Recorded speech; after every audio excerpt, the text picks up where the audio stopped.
La sala estaba tenue por la adición indiscreta de flashes. El tribunal, de madera gastada y paredes neutras, parecía contener la respiración. Ecos de pasos y clics de cámaras se mezclaban con el zumbido de conversaciones bajas. El juez Elías, con la toga aún impecable, alzó la voz para recuperar orden. Raúl Santoro se puso en pie, su gesto medido. Dijo que se retiraba del caso por razones éticas y procedimentales. Alrededor, los susurros subieron como olas. En la primera fila, junto a un cubículo para el público, una mujer vestida con uniforme amarillo apretó entre sus manos una carpeta manchada de limpiador y de sudor. Laura Neris, las uñas con restos de polvo, los dedos aún oliendo a limón. La mirada le tembló un segundo, pero no apartó los ojos del acusado, Alejandro Esteves, que permanecía tieso en el estrado, la corbata arrugada por la tensión y los ojos clavados en la mujer que conocía de pasillos y de sábado por la mañana, no de salas de audiencia. Si vas a acompañar esta historia hasta el final, suscríbete y activa las notificaciones. Quédate hasta que se aclare quién se esconde detrás del auto negro. La noticia de la retirada de Santoro rebotó por la sala como una ráfaga. El fiscal aprovechó para apuntar que la defensa quedaba, por el momento, sin representación, mientras los periodistas apuntaban con bolígrafos como si fueran micrófonos improvisados. Sergio Landeros no disimuló la sonrisa. Sus gestos eran de quien sabe esperar. Alejandro apoyó los puños en la madera del estrado. Cuando Laura lo miró, él le devolvió un gesto que no era ni agradecimiento ni súplica, sino simplemente reconocimiento. Conocía su nombre, sabía quién lo visitaba los domingos con una fiambrera de arroz y alguna fruta barata.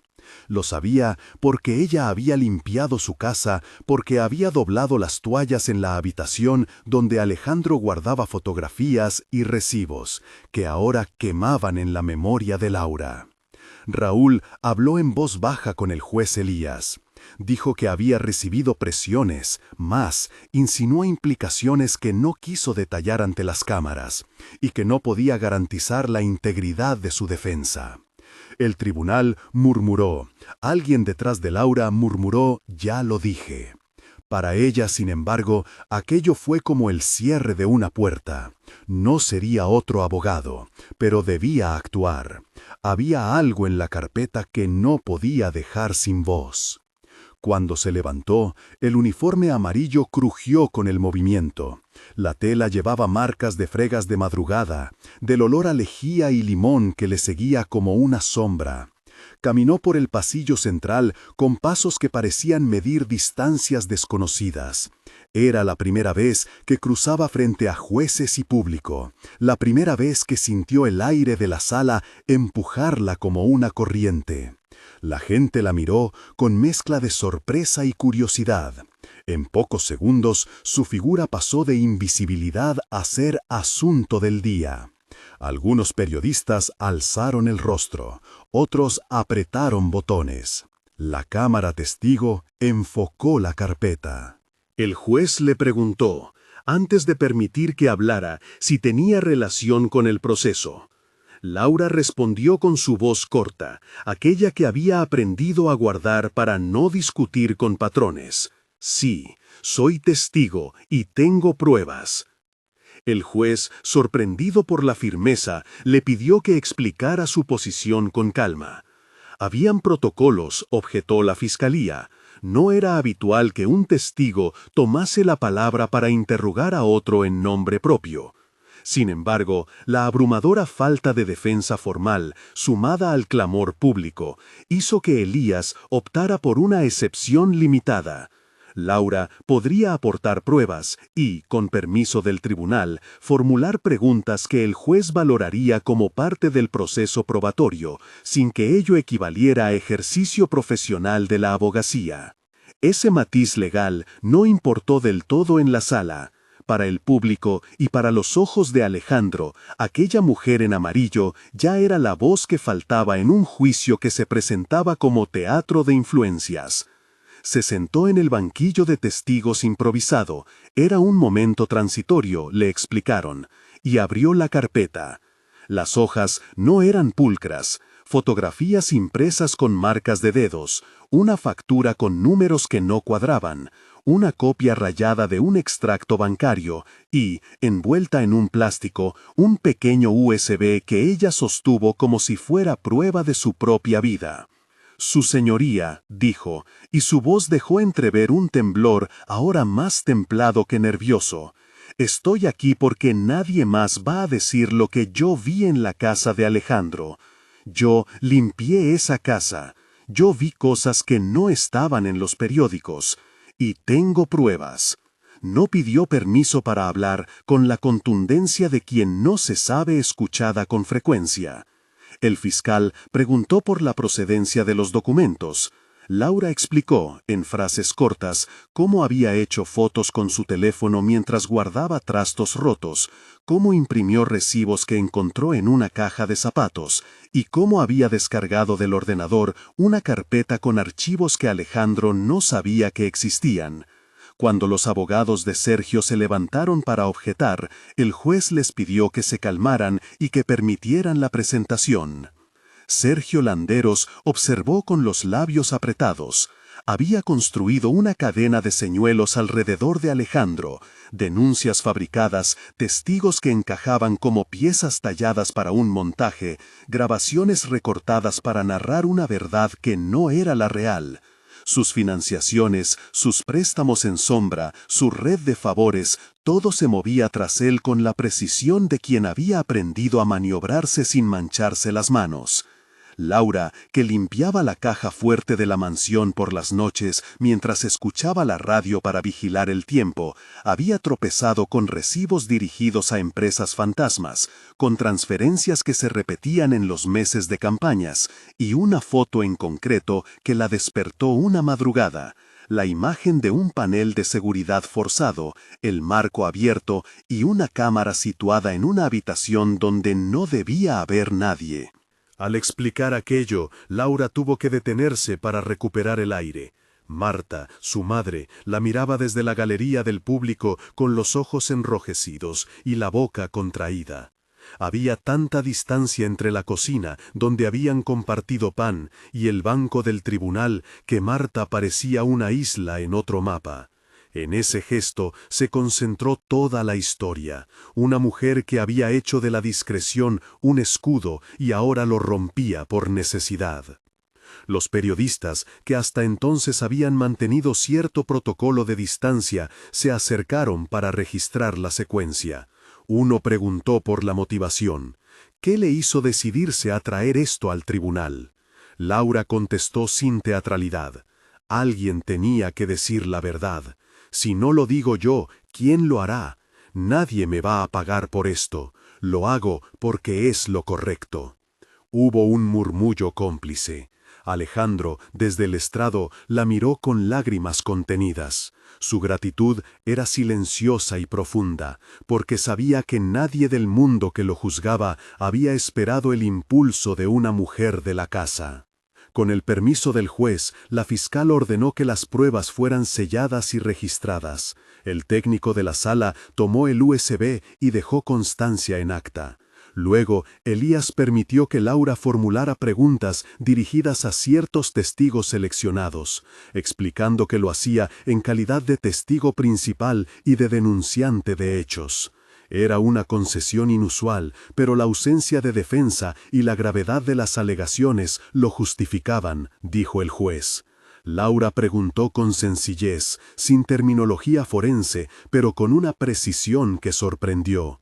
¿Quién tiene acceso a los registros de la mansión? ¿Por qué aparecen transferencias a empresas sin actividad? ¿Quién ordenó retirar la cámara del pasillo la noche del 12 de marzo? Cada pregunta parecía orar la coraza que Sergio había tejido. La primera comparecencia fue de un exempleado de la casa, un joven llamado Iván, que había trabajado pocas semanas y había dejado el empleo por un mal presentimiento. Iván, que parecía todavía más pequeño bajo la altura de las preguntas, se removió en su asiento. Vi a un hombre en el jardín con un abrigo oscuro, dijo sin demasiada convicción. Bajo el interrogatorio de Laura, sus respuestas se ordenaron hasta encajar en una cronología mínimamente coherente. La visita de gente que no figuraba en la nómina, la presencia recurrente de un coche negro que entraba temprano y salía tarde. El fiscal pidió que se anotaran las fechas. Cuando salió del estrado, Sergio cogió el teléfono y marcó con dedos largos. Nadie oyó la conversación, pero la sonrisa cortada que mostró después dijo que había empezado a mover su maquinaria. En la pausa, un periodista se acercó a Laura y le susurró: «La campana se ha girado hoy». Ella no buscó protagonismo.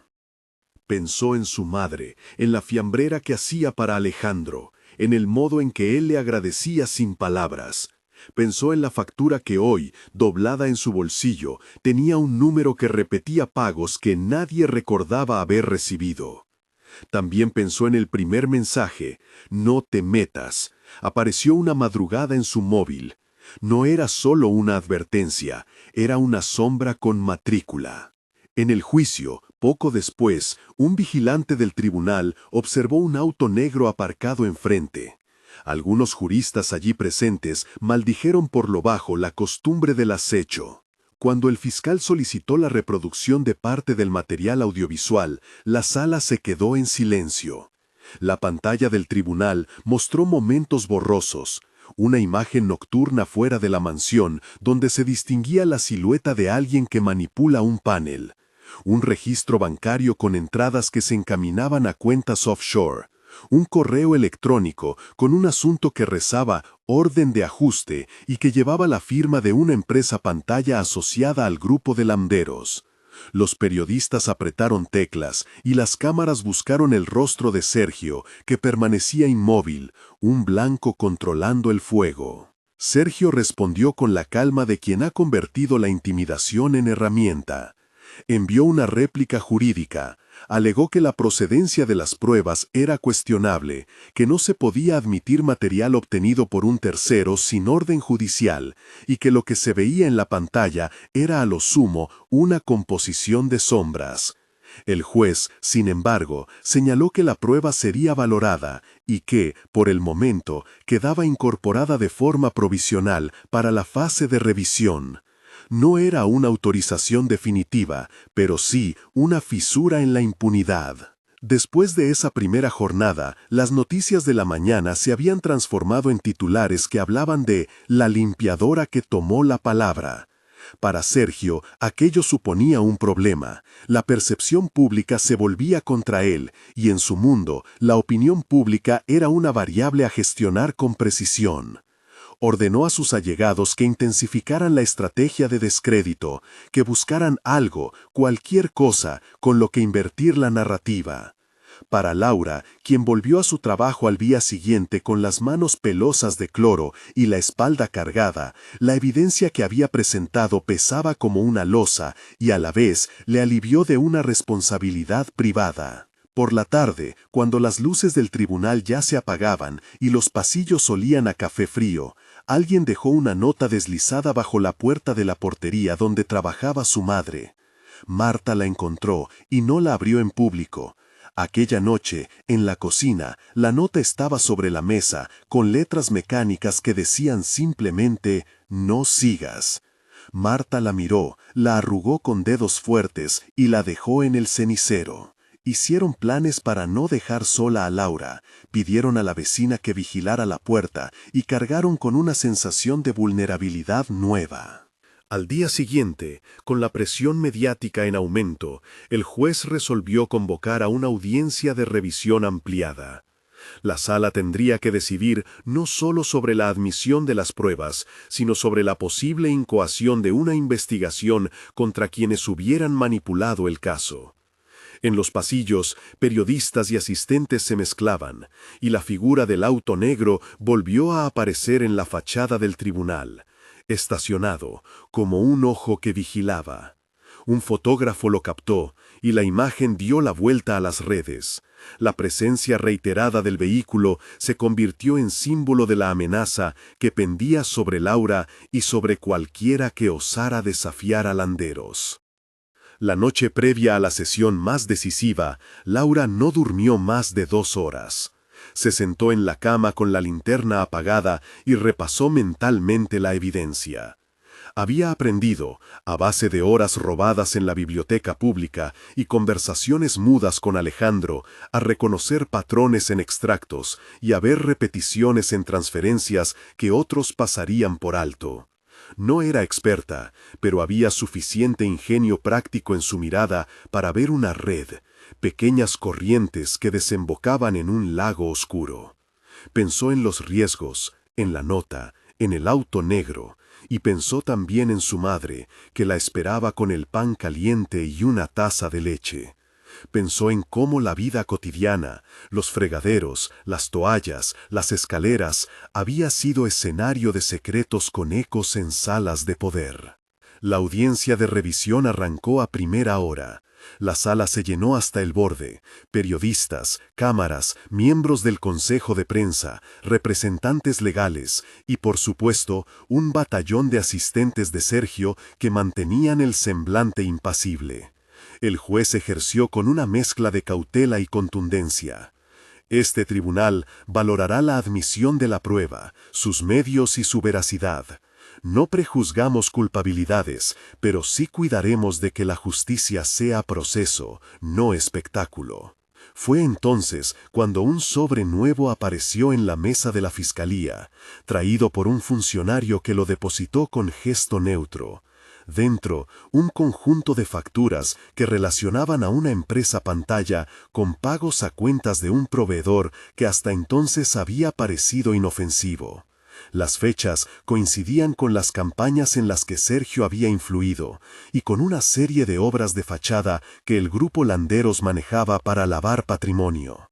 Para Laura, ver aquellas facturas fue como ver el mapa completo de un terreno que había explorado a tientas. Para Sergio, fue uno de esos golpes que llegan sin aviso. Su expresión se endureció. En la pausa, Raúl Santoro, quien había causado controversia al retirarse, observó la escena con gesto grave. Había corrido la voz entre los abogados de que alguien estaba presionando a testigos y que había intentos de comprar voluntades en el entorno de la mansión. Santoro no habló con Laura, ni siquiera la miró. No todos los que huyen están bien o mal. Algunos se marchan por miedo, otros por cálculo. Pero la sala notó un cambio de ritmo, un movimiento en las sombras que antes parecía dormido. Terminada la jornada, Alejandro fue llevado a los calabozos para pernoctar allí una noche más. Antes de que cerraran la puerta que separaba el público de la sala de detenidos, él interceptó la mirada de Laura. No dijo palabras. Le entregó un pequeño billete doblado con la cara de un viejo escritor que ambos conocían en la mansión por las estanterías. No era solo dinero, era el símbolo de un agradecimiento que no cabía en la formalidad de un tribunal. Ella lo guardó en la carpeta, junto al USB, junto a las facturas. Aquella noche, cuando salió a la calle, notó de nuevo el brillo apagado de un auto negro que se alejaba. El motor ronroneó y desapareció por la esquina, pero el sonido quedó en el pecho de Laura. A la mañana siguiente, la sala amaneció con una noticia que cambió el ánimo general. Un periódico publicó que una de las empresas que figuraba en las transferencias recibía contratos públicos cercanos a figuras políticas amigas de Sergio. La ola de investigación comenzó a tomar forma. Con ello, la presión sobre quienes habían movido hilos bajo la mesa subió. El juez ordenó medidas cautelares, revisión de cuentas, actuación de una unidad de investigación económica y, por primera vez, una petición formal para que se revisaran los patrones de contratación relacionados con el grupo Landeros. No era la absolución de Alejandro, era un acto administrativo que, empero, hacía caer el velo de impunidad. En los días siguientes, Laura se convirtió en objetivo claro de campañas de desprestigio. Aparecieron rumores sobre su pasado, notas en blogs sensacionalistas y comentarios anónimos en redes. Hubo llamadas a su trabajo preguntando por su vida privada. Extraños comenzaron a merodear la escalera donde vivía su madre. Marta, que hasta entonces había pensado que lo peor era la precariedad, comprendió que la valentía habían convertido su hogar en un terreno de riesgo. Aún así, en cada visita, en cada café compartido, decía con voz firme: «No te calles, si alguien tiene que contar esto, que sea la verdad». Y Laura respondía con algo parecido a una sonrisa, porque sabía que la exposición era también una forma de protección. La luz que mostraba la habitación destapaba sombras. En la tercera semana de proceso, el clima cambió hacia una mayor contundencia. Un analista financiero contratado por la Fiscalía presentó un informe preliminar que describía patrones de triangulación de pagos y transferencias a cuentas interpuestas. No era ya solo la intuición de una mujer que había limpiado una casa. Eran números, montos y recorridos bancarios que trazaban la misma red. El juez ordenó la incautación de ciertos documentos en la mansión bajo supervisión judicial.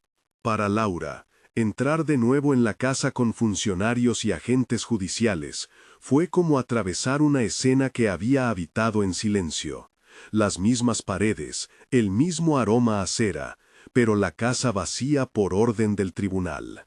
Allí, en la cocina, encontró, marcada con cinta, la zona donde había fotografiado el panel forzado. Los técnicos recogieron el material y las huellas que ella había señalado. En la calle, la gente comentaba: «¿De dónde ha salido esta mujer?». Para algunos era la Lazarillo de la verdad, para otros una meteorología de curiosidad. Pero la historia que Laura contó no estaba hecha para la prensa del minuto. Había paciencia, hojas, fechas y hechos. Había lógica y coherencia. Y sobre todo, había coraje. Esa tarde, al salir del tribunal, Laura cruzó un pasillo lateral. Un vehículo negro se detuvo junto a la puerta. El conductor, con una gorra y las manos en el volante, la miró directo. Ella vio sus ojos por un segundo y por primera vez sintió el impulso físico de retroceder. No lo hizo. Caminó hacia la acera con la carpeta bajo el brazo y mientras cruzaba una calle donde el ruido de las bocinas le cortaba el habla, supo que aquello ya no era solamente un caso personal. Era una prueba de que la verdad, cuando la protege la evidencia y la sostienen quienes se atreven a hablar, puede cambiar el rumbo de un proceso que parecía cerrado. Detrás, Sergio preparaba su siguiente movimiento: desplegar su ejército mediático para hacer ver a Laura como oportunista, encontrar grietas en su relato y sembrar duda. Por la noche, en la cocina de su casa, Marta dobló la ropa como si fuera un rito.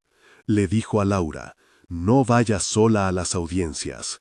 Ella asintió, pero la palabra que nació fue diferente: «No puedo dejar que otros escriban por mí». Había en ello, además de decisión, una conciencia del precio. Marta dejó la taza de té a media y con manos ásperas apretó la mano de su hija. A la mañana siguiente, cuando la sala de audiencias volvió a llenarse, Laura sabía que la sesión más importante del proceso estaba cercana: la audiencia de revisión, donde el juez podría pedir que se indagara a fondo contra los manipuladores, donde la credibilidad de Sergio podría resquebrajarse si la fiscalía lograba conectar pruebas y testimonios. Se sentó en el mismo lugar, el uniforme amarillo visible como una bandera de lo cotidiano, y esperó. Aquella sesión, con los focos apuntando y los periodistas en guardia, no fue solo jurídica, fue un combate de miradas, palabras y pruebas. Laura no era abogada, no tenía títulos, pero se había convertido en la pieza que articulaba hechos dispersos. En cada intervención, en cada pregunta precisa que el juez permitía, en cada documento que la fiscal mostraba, se desplegó una imagen más clara. Sergio, por su parte, apretaba los dientes. Su red se tambaleaba cuando el acta de una reunión de la empresa Pantalla apareció con una lista de pagos que incluía cifras destinadas a campañas de terceros. El juez, con gesto grave, solicitó a la fiscalía que ampliara la investigación a la luz de las pruebas incautadas. Fue un paso pequeño y decisivo. Cuando la audiencia se levantó por la tarde, la prensa se abalanzó. Afuera, en la escalinata del tribunal, un grupo de gente vitoreó a Laura. Otros le lanzaron miradas inquisitivas. Un periodista la abordó y preguntó si pensaba continuar participando. Ella, sencilla, dijo que lo haría hasta que la verdad salga. Por unos instantes, la palabra abogada comenzó a repetirse en titulares, no por su título profesional, sino por la forma en que había defendido una verdad que muchos preferían invisible. La metáfora cayó como un guante. Se había convertido en abogada de la verdad. Esa noche, sin embargo, mientras Marta dormía y el silencio ocupaba la cocina, Laura recibió una llamada. El número no aparecía.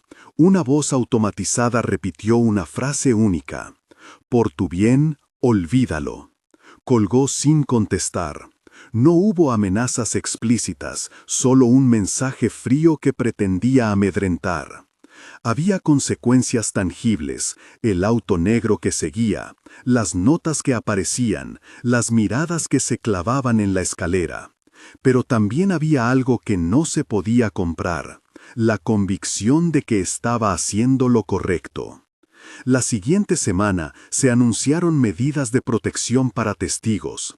El juez accedió a otorgar protección personal a Laura y a su madre, incluyendo vigilancia y la prohibición de acercamiento por parte de personas identificadas con landeros. Fue un alivio parcial. La medida no eliminaba la amenaza, pero la trasladaba de la esfera de la angustia privada al marco institucional. Para Laura fue una mezcla de alivio y de asombro. La misma institución que antes parecía distante, ahora colocaba una barrera física entre ella y el auto negro. En el juicio, la pieza final de la fiscalía fue un documento que conectaba transferencias, contratos y una firma falsificada que enlazaba a un testaferro con la empresa Pantalla. La firma había sido comparada con documentos antiguos y los peritos habían determinado irregularidades formales. Laura, entre el público, sintió que el aire se clarificaba. Alejandro en el estrado abrió la boca como para llorar y apenas contuvo las lágrimas. Sergio, de pie en la tribuna de defensa, miraba la escena con la misma frialdad, pero ahora sus ojos no encontraban la certeza de antes. La sala contuvo el aliento. La audiencia culminó con una declaración del juez. Se ordenarían investigaciones formales contra las personas responsables de la trama de manipulación y, en vista de la evidencia preliminar, se solicitaría a una unidad especializada que profundice en las cuentas. No era un veredicto de culpabilidad, pero para muchos representaba la primera fractura en la coraza de impunidad que Sergio había construido. Afuera, la prensa celebró la nota y la palabra justicia apareció en los titulares, aunque en letras templadas. La justicia se abría paso, pero la lucha continuaría.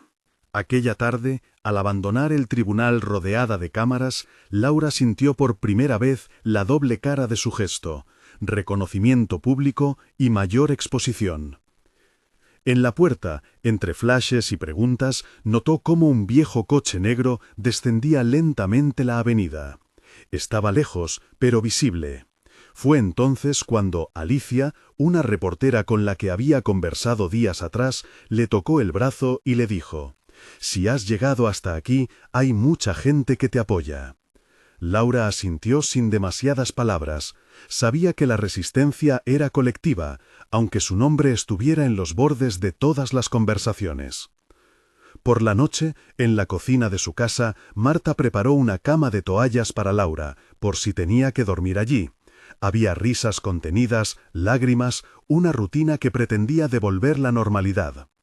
Alejandro, desde la celda, recibió la noticia de que se iniciaría una investigación contra quienes organizaron la trama.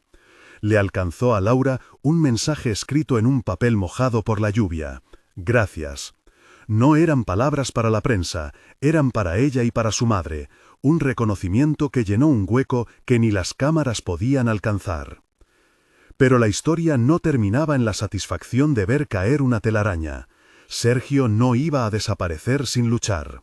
Detrás del murmullo de la ciudad, su maquinaria comenzaba a mover piezas nuevas, contactos que desmentirían testimonios, documentación que podría sembrar dudas sobre la procedencia de las pruebas, y un silencio helado que anunciaba que no renunciaría sin contraataque. Laura lo sabía y lo sintió como un frío que le rozaba la nuca. Al amanecer, mientras la ciudad despertaba con su habitual caos, Laura se vistió con el uniforme amarillo una vez más. Antes de salir, tomó la carpeta, la miró y la dejó en la mesa de la cocina junto al billete que Alejandro le había dado. No eran objetos de trunfo, eran instrumentos de verdad. Cuando cerró la puerta, la luz de la mañana se coló por la calle y un auto negro pasó lento al otro lado del semáforo. Esta vez, Laura no miró el vehículo.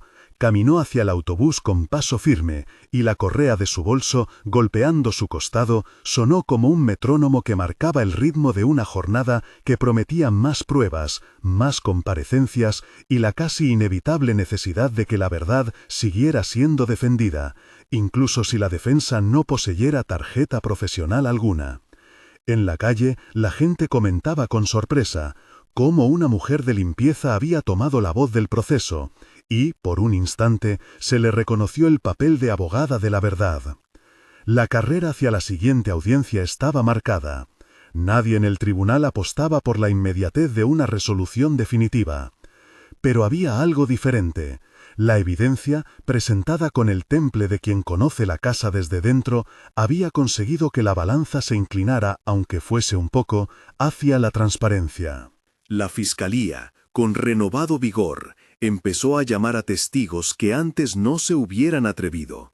Algunos empleados de confianza, ahora amedrentados por la exposición, buscaron a Laura en los pasillos para agradecerle en voz baja. Aquel gesto, minúsculo, era ya una red de apoyo.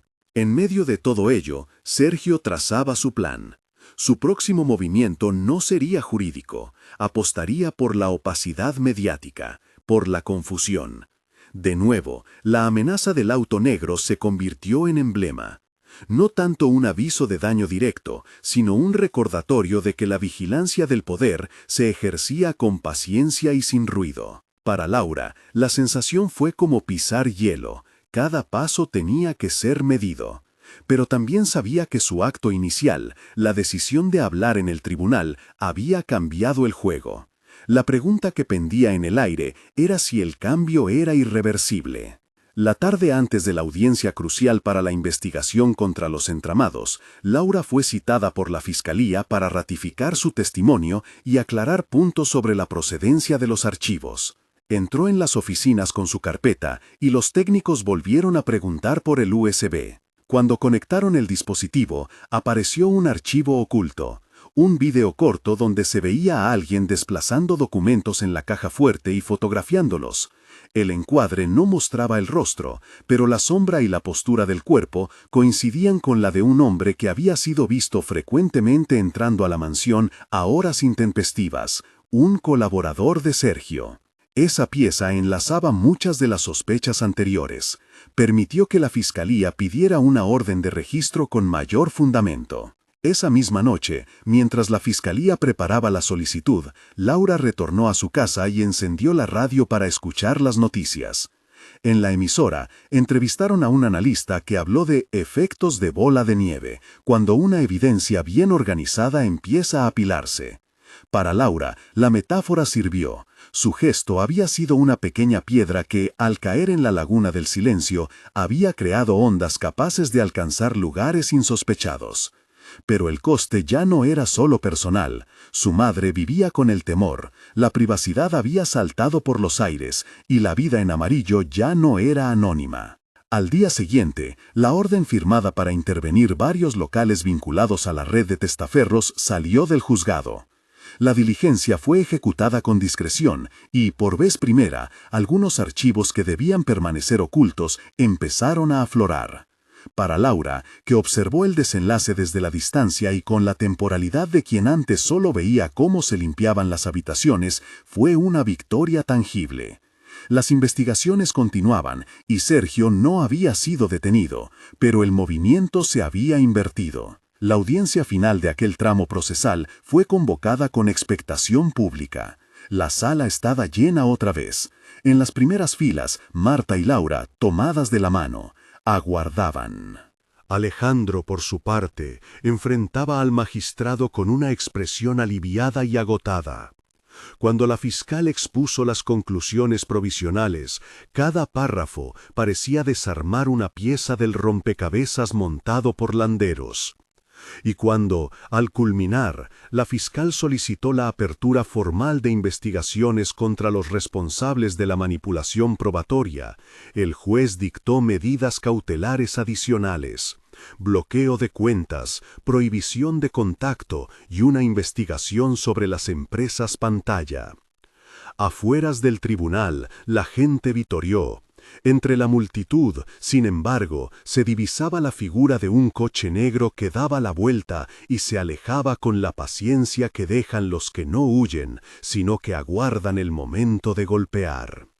Laura lo vio desde la distancia y por un segundo comprendió que la batalla no terminaría con una medida judicial. Había más por hacer: preservar pruebas, apoyar a testigos, consolidar las investigaciones formales. Pero también había algo nuevo: la posibilidad de que la verdad, sostenida con pruebas y con la voz de quien la había habitado desde dentro, fuese más que una reparación momentánea, fuese el inicio de un proceso que cambiara la manera en que los poderosos ocultaban sus huellas. Esa noche, en casa, Marta preparó arroz con pollo. La cena fue una ceremonia de normalidad que, sin embargo, llevaba la carga de lo excepcional. Sentadas a la mesa, mano con mano, ambas miraron la ventana por la que se divisaba la calle iluminada. No había victoria definitiva todavía. Todavía había una sensación de que algo había cambiado de forma irreversible. Cuando Laura se fue a la cama, dejó la carpeta sobre la mesilla y en su mente repasó los nombres, las fechas y las imágenes que todavía faltaban por presentar. Afuera, el autocontrol invisible del auto negro continuaba su ronda. Adentro, una luz amarilla se apagó lentamente, esperando el día siguiente en el que la historia tendría que continuar. En el despacho principal, la fiscal recibió a Laura con una sonrisa contenida y un gesto de aprobación. «Ha hecho lo que nadie esperaba», dijo, y Laura sintió un alivio cortado. No era la sensación de alguien que ya había ganado, sino la de quien sabe que ha movido una ficha correcta en un tablero cargado de minas. Alejandro apareció detrás con un maletín. Sus ojos mostraron noches cortas y decisiones largas. En su rostro había algo de alivio, pero también el rastro de proyectos que podían salir mal en cualquier momento. «Tenemos novedades», anunció la fiscal. «Los registros en los locales vinculados a las empresas pantalla han arrojado documentos bancarios que confirman movimientos internacionales. No es solo la mansión ni las fotos, hay pagos sistemáticos, transferencias a cuentas en paraísos fiscales, facturas falsificadas. Además, los técnicos han logrado extraer más del USB que usted nos entregó. Hay metadatos y un vídeo con mejor resolución. Nos permite identificar a uno de los colaboradores que entraba a la casa». La sala pareció encogerse. Laura sintió cómo la sangre se le acercaba a la garganta. La mirada del abogado de la fiscalía se clavó en ella con un matiz de advertencia. Esto podía ser decisivo, pero también peligroso. «¿Sabe quién es?», preguntó Alejandro. «Sí», respondió la fiscal, «se llama Efraín Morales. Es uno de los encargados del mantenimiento y, según registros policiales antiguos, tiene antecedentes por apropiación indebida. En los registros de la mansión figuraba como personal de confianza. Hemos pedido su detención. Además, hemos solicitado la colaboración de la Unidad de Delitos Financieros para trazar las transferencias. Todo esto, sumado a su testimonio, nos permite pedir medidas más contundentes: congelamiento de bienes y embargo preventivo de algunas sociedades vinculadas a Landeros. Laura pensó en la sombra que había visto en aquel vídeo: Efraín, un nombre que no había escuchado en la mansión, que le resultaba familiar por rumores, por un cuidado especial hacia las cámaras y las cerraduras. No pudo evitar una sensación amarga. La traición no siempre venía de los grandes desalmados. A menudo se esconde detrás de la cara habitual de alguien que hacía bien su trabajo. Salieron de la fiscalía con un documento oficial para notificar a Efraín y con la promesa de una rueda de prensa más tarde aquel día. Afuera, el sol pegaba con una insistencia que no aclaraba nada. La gente seguía curiosa, algunos vecinos tomaban fotos con sus teléfonos, otros simplemente miraban hacia donde se había abierto la caja fuerte de un misterio que ya no pertenecía solo a un domicilio, sino al espacio público. Volvieron a casa de Laura antes del mediodía. Su madre estaba sentada en el comedor con la radio encendida, como quien busca compañía en voces anónimas. Al verlas entrar, la mujer se levantó y cerró la puerta con más fuerza de la necesaria. La quimera de la normalidad trató de reconstituirse en el gesto doméstico de tejer, de calentar la comida. Pero la conversación devino en punto de tensión. ¿Qué precauciones tomar? Si cambiar de número, si mudarse temporalmente. Laura intentó calmarla con explicaciones prácticas. Marta, con la ternura de quien ha perdido algo caro y ahora lo protege con celo, propuso planes concretos.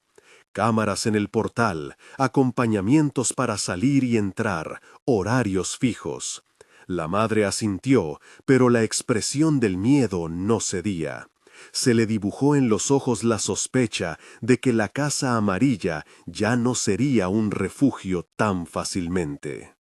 La tarde fue una coreografía de encuentros, la rueda de prensa, el contacto con periodistas que parecían hambrientos de titulares, la visita de un perito informático que detalló cómo se habían reconstruido los archivos ocultos. La fiscalidad de la información transformaba la evidencia en algo visible y, con esa visibilidad, los riesgos aumentaban. En una de las pausas, Alejandro tomó a Laura aparte. «Tiene que saber algo», dijo. «No todo proviene de fuentes externas. Tuvimos un leak en la unidad de contabilidad del juzgado. Algún papel circuló y lo filtraron a un medio cercano a Landeros. La estrategia de ellos va a ser, primero, desacreditar a los testigos y luego sembrar dudas sobre la cadena de custodia de las pruebas». Laura tragó saliva. Era exactamente lo que temía. La guerra no se dirimiría solo en los tribunales, se libraría en la opinión pública, en bandejas de correo, en rumores plantados a la hora justa. «¿Sospecha de alguien?», preguntó ella. «Hay varios apuntados», admitió Alejandro, «pero lo más grave es que usan redes de influencias muy bien armadas. Por eso es vital que usted mantenga la calma y la coherencia. No entrar en confrontaciones públicas, evitar entrevistas sin control, no ceder a provocaciones». La noche llegó con la promesa de vigilancia sensible. Efraín fue detenido poco antes del ocaso, en una operación discreta. Al ser registrado, llevaba en su mochila varios documentos y una memoria donde había copias de las fotografías que la fiscalía ya conocía. En la comisaría, ante las cámaras que ya empezaban a agruparse en torno al edificio, Efraín declinó hacer declaraciones. Su silencio era una piedra más en la red que se desenmarañaba por minutos. La fiscal ofreció una rueda de prensa controlada. Cuidaron cada frase para no dar aire a respuestas conspirativas. La prudencia era también una arma. Seguimos en la investigación, dijo, subrayando la cooperación internacional y la necesidad de preservar a los testigos. Laura observó desde la última fila, apretando las manos. Fue en ese instante cuando notó de nuevo el coche negro que regresaba. Estacionó a cierta distancia, como si su ocupante esperase el momento en que la cámara dejara de mirarlo. El conductor era paciente. Esa era su mayor ventaja. Cuando la jornada terminó, regresaron a casa con la sensación de haber avanzado, pero conscientes de que las piezas grandes aún no se movían del todo. En la cocina, Marta puso la mesa con cuidado. Cenaron en silencio, como dos personas que prefieren medir las palabras para no herir la calma recién ganada. Por la noche, Laura revisó los documentos otra vez, intentando ordenarlos en su cabeza. Había fechas que no cuadraban, nombres que aparecían y reaparecían en distintos papeles, cheques soportados por firmas que la pericia aún no había rastreado.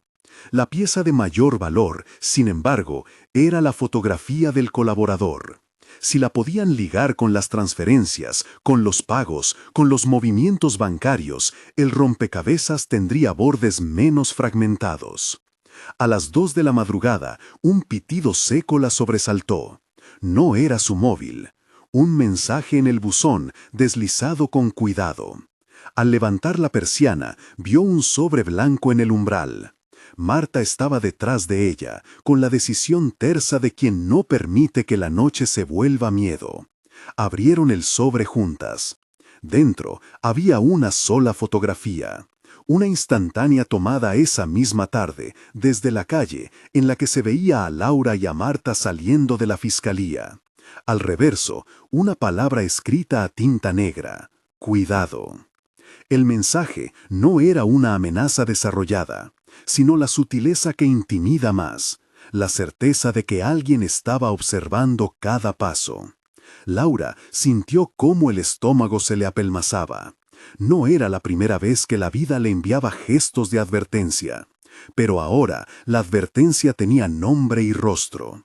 Aquella fotografía, tomada de manera casual, decía más que 1000 frases. Detrás, la sensación de una red que no cedía. Decidieron no acudir a la policía por el sobre en ese momento. La fiscalía prefería controlar la información. En vez de eso, Marta y Laura diseñaron una respuesta activa. Rutas alternas para los desplazamientos, control de accesos en casa y una cuidadosa lista de personas que podían acompañarlas a las diligencias. Alejandro ofreció apoyo adicional, un teléfono de emergencias de la fiscalía, un equipo de escoltas que podía coordinarse con discreción. Laura, sin embargo, rechazó la protección armada por el momento. No por valentía, sino por una decisión consciente. No quería transformar su vida en un cuartel. Sí aceptó que la acompañaran y que limitaran su exposición. Era una frontera difícil entre resguardar su intimidad y no convertirse en rehén del miedo. En los días siguientes, la investigación siguió su curso público y sus maniobras soterradas. Los técnicos descubrieron que muchas facturas habían sido manufacturadas por un despacho de contabilidad que operaba desde una dirección de fachada. Esa dirección llevaba a un sótano donde se guardaban cajas con contratos y anotaciones. En uno de los registros apareció un destinatario recurrente: Consultores del Sur, S.A. Una sociedad que, tras seguir su rastro, aparecía con vínculos directos a empresas de fachada que habían servido para lavar movimientos hacia cuentas en el extranjero. Cada nombre que se desplegaba en las actas parecía un hilo. Al tirar de él salían a la luz otros nombres. En medio de ese rastreo, un dato llamó la atención de la Unidad de Delitos Financieros. Un pago efectuado desde una cuenta vinculada a Landeros que coincidía con la compra de un inmueble a nombre de un alto funcionario de la administración local. La Fiscalía solicitó información adicional y, mientras tanto, una cronología de los pagos empezó a aparecer como evidencia de un entramado que compraba lealtades y silencio. Los periodistas comenzaron a preguntarse en voz alta. Algunos columnistas defensores del poder intentaron redirigir la historia hacia la traición moral de quienes habían trabajado en las casas de los poderosos y ahora hablaban contra sus antiguos empleadores. La guerra de versiones se calentaba. Laura veía cómo el discurso público intentaba convertir el foco de la corrupción en el carácter de los denunciantes. Sentía el viejo miedo de ser responsable no solo de publicar la verdad, sino de enfrentarse a una maquinaria que podía destruirla por dentro. Hubo una mañana, sin embargo, en que la bruma habitual se rompió. Alejandro recibió una llamada a primera hora. El banco extranjero, uno de los nodos en la cadena de transferencias, había respondido a la rogatoria y había entregado extractos. En ellos se veían pagos a cuentas interpuestas a nombre de familiares y colaboradores. El siguiente paso fue pedir allanamientos en oficinas contables en ciudades distintas. La Fiscalía procedió con cautela. Los registros eran materiales explosivos, pero requerían una presentación impecable ante el tribunal si pretendían sostenerse sin ser discutidos por tecnicismos. Mientras tanto, Efraín, en custodia, empezó a hablar. No de inmediato, y no por dignidad, sino porque varios indicios le mostraron que su dimensión era menor dentro de una maquinaria mucho más vasta. Contó sobre envíos de cajas, de fotografiar contratos y de pasar memorias con imágenes. Habló sin dramatizar, su relato fue áspero, sin heroísmo. Dijo nombres que la Fiscalía cotejó con documentos y, uno a uno, las piezas del tablero se iban desplazando como si un viento oculto las impulsara. A las pocas jornadas, la fiscal pidió formalmente la apertura de investigación contra Landeros por asociación ilícita y fraude. La noticia corrió por la ciudad como un rumor que no terminaba de concretarse. Landeros, por su parte, se mostró impasible en sus apariciones públicas. Continuó negando todo con la tranquilidad de quien confía en la maquinaria que ha construido durante años. Abogados, influencias, puertas cerradas y silencios comprados. Pero la sensación de impunidad había perdido 1 centímetro de su brillo pulido. Laura sintió, en medio de ese movimiento, que su vida interior se había transformado en una empresa de resistencia. Había noches en las que la culpa por haber sido cómplice, aunque fuera inadvertida, la invadía. Recordaba los gestos pequeños de la mansión.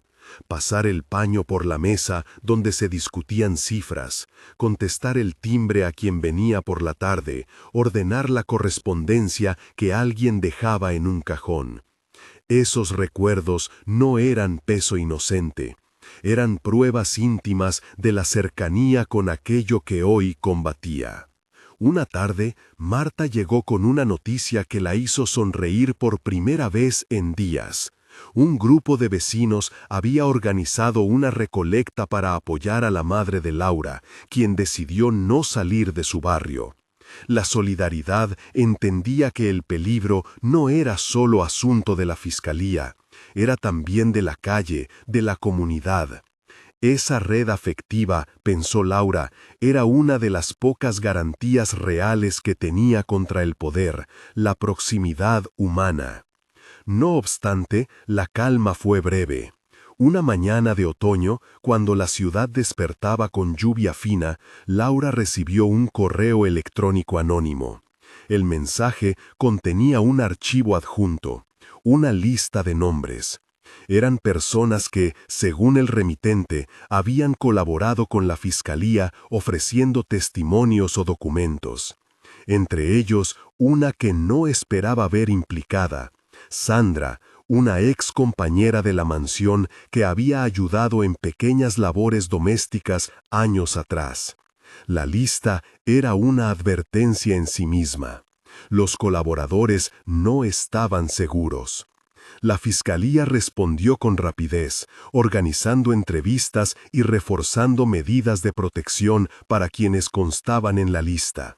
Sandra, al ser localizada, mostró el pánico de quien se ve expuesta sin facultad de resguardar su vida. Laura visitó a Sandra en una vivienda modesta, donde la mujer, con las manos temblorosas, confesó que la presión de las llamadas y los mensajes la habían paralizado. No era solo la posibilidad de represalias, era que su vida cotidiana se había vuelto un tablero en el que cada movimiento podía ser detectado y usado en su contra. Laura la sostuvo, y en ese gesto encontró una fuerza nueva. Su propia participación adquiría ahora el sentido de proteger a otros. No era únicamente búsqueda de verdad, era deber con la gente que había decidido confiarle sus relatos. Fue entonces cuando Laura tomó una decisión concreta: no esconderse, sino movilizarse de un modo que blindara a los más vulnerables. La fiscalía, con los insumos recabados, avanzó hacia audiencias donde varios ejecutivos de las empresas pantalla tuvieron que declarar. Las diligencias evidenciaron vínculos entre altos gerentes y cuentas en bancos extranjeros. Cada comparecencia dejaba a la vista pequeños fragmentos de una maquinaria que había funcionado durante años para transformar corrupción en normalidad. La sala de vistas vibró a ratos. Testigos que antes parecían invisibles encontraron la palabra. Para Laura, ver la palabra verdad escrita en actas y escuchada por jueces fue un bálsamo, aunque sabía que el proceso sería largo. Una noche, al volver a casa, Laura encontró la puerta entreabierta. El estómago se le encogió de nuevo. Marta y ella entraron juntas, con cuidado. Nadie había forzado la cerradura. En la mesa del comedor, sobre una servilleta, había un recorte de periódico donde se destacaba la rueda de prensa de la fiscalía y, en tinta roja, una consigna: cuidado con los que hablan mucho. No había firma. La nota era la sombra de una mano invisible que recordaba que la vigilancia no era solo técnica, era también psicológica. Se sentaron, exhaustas, y por un largo rato no dijeron nada. Luego, Marta posó su mano sobre la de Laura y murmuró: «No te dejaré sola». Esa promesa, simple y concreta, volvió a poner en marcha el motor de Laura. No era una promesa que borrara el miedo, pero le ofrecía una compañía innegociable. Sabía ahora que la batalla no se ganaría en un solo acto heroico, sino en la constancia de pequeñas lealtades. Al día siguiente, en la fiscalía, la agenda marcaba una nueva cita: comparecencia ante el juez para solicitar medidas de investigación sobre un holding que operaba como nexo entre las empresas pantalla. Alejandro, junto a la fiscal, preparó la batería de pruebas. Laura repasó mentalmente su testimonio, afinó su memoria con la calma de quien se prepara para contar la verdad sin adornos. Antes de entrar a la sala, miró a Marta que la acompañaba y sintió que no era solo una lucha legal. Era también un trayecto íntimo, donde cada paso se sostenía en la confianza de alguien que nunca la había abandonado. Salieron del tribunal con otra pieza fundamental. El juez accedió a interrogar a ciertos ejecutivos y a ordenar la congelación de activos preliminarmente. La noticia se filtró con rapidez. Afuera, la ciudad mostraba rostros de expectación y de cansancio. La gente ya no se conformaba con hablar de pequeños fraudes. Entendía que bajo la apariencia ordenada de negocios legítimos se quizás escondían redes que afectaban la vida de todos. Aún así, en las sombras, los operadores de Landeros no dormían. En una oficina sobria, Landeros conversaba con un grupo reducido de confidentes. Sus palabras eran medidas, negaciones públicas, preparación de defensas y a la vez la activación de una red de contactos que pretendía erosionar la credibilidad de los testigos. Landeros era paciente. Sabía que la lentitud daba lugar a errores ajenos. Esa noche, al volver a su hogar, Laura encontró otra sorpresa. Junto a la carpeta que guardaba como un talismán, había un papel doblado en 4. Lo abrió con manos que ya no temblaban como al principio, pero que guardaban una tensión latente. En el papel solo había una frase corta, escrita con una caligrafía sobria. No vaya sola a la audiencia del jueves. La tinta olía a amenaza calculada. No era una orden, era una intención no disfrazada. Esta era una orden, era una intención no disfrazada. Laura lo sostuvo un momento y luego lo dejó sobre la mesa. Marta llegó y al ver la nota apretó los labios. Ambas comprendieron la magnitud del gesto. No se trataba solo de proteger un proceso judicial, se trataba de proteger vidas humanas frente a estrategias que sabían golpear donde más duele. Tomaron una decisión conjunta, acudirían a la audiencia, pero no solas. Convocarían a personas de confianza, solicitarían la presencia de observadores y reforzarían las medidas de seguridad solicitadas a la Fiscalía. La guerra ya no era solo entre abogados y tribunales, era también entre quienes se atreven a mirar y quienes prefieren dejar todo en penumbras. Cuando Laura se fue a la cama esa noche, dejó la carpeta en la mesilla como si diese un último beso a la verdad que había decidido sostener. Afuera, el coche negro pasó una vez más, lento, como si midiera la paciencia. Dentro, la luz amarilla de la lámpara se apagó. El sonido de la ciudad se plegó en murmullos, y en la quietud, la promesa de lucha siguió viva, precisa y dolorosa.